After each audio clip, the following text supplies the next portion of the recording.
අම්බාම් කරන්නේ. මූණ. මොකද්ද පුතේ?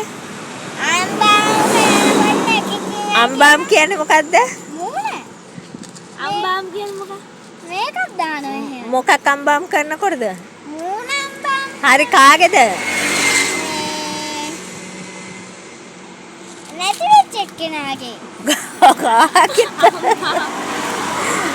අම්බාම් කියන්නේ මොකද්ද? අම්බාම් කියන්නේ මූණ.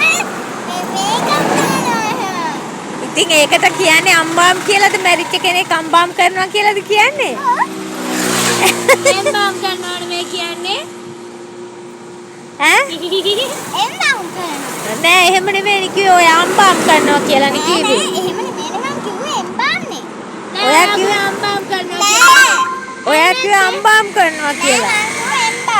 නෑ ඔයා කිව්වේ අම්බාම් කරනවා කියලා. බොරු කියන්න එපා. කවුද පුතේ අම්බාම් කරන්නේ? එම්බාම් කරනවා. මිනිය.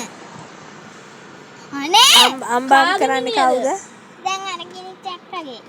මොන අක්කගේද? ඈ? මොන අක්කගේ? චාසින්ද. ඈ? කාගේ?